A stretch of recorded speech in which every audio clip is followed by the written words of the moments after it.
Hey, good morning, everybody. This is Sal with the sales tip of the day. The sales tip of the day is don't get discouraged.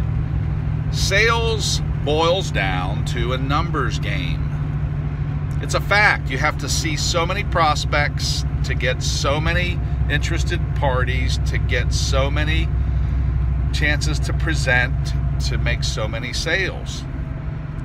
So you can't get discouraged if you don't make the sale. You just have to stay the course, continue to prepare, continue to analyze your presentation, your demeanor, how you look and how you sound and your sales style, and just stay in the game.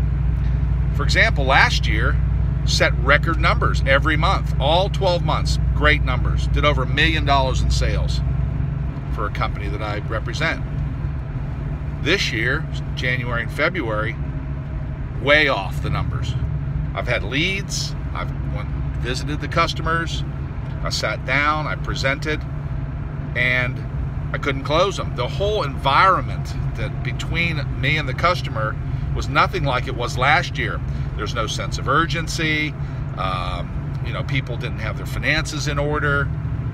For whatever reasons, the bottom line was I didn't close the sale.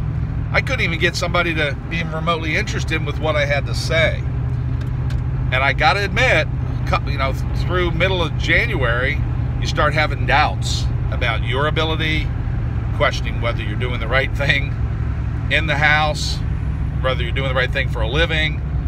And it's important to keep those thoughts out of your head. If you get desperate in a sales situation, if you get attached to the outcome, then that permeates how you're presenting the product, which gets in the way of discovering how your product or service is good for the customer. Let me say that again.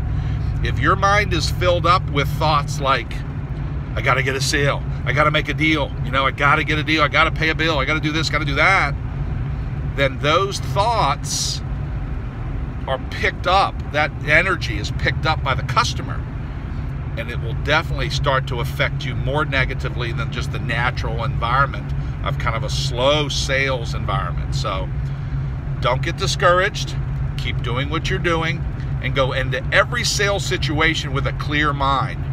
And I always say to myself before I go in, no matter what's on my mind, I always say, I will hear their needs.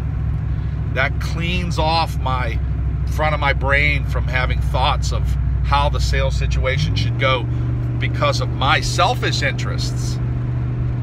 And it prevents me from hearing what the customer needs. It prevents me from picking up the subtle clues of how to sell somebody something that they really want but have objections in their mind. This is Sal with the sales tip of the day. Thank you.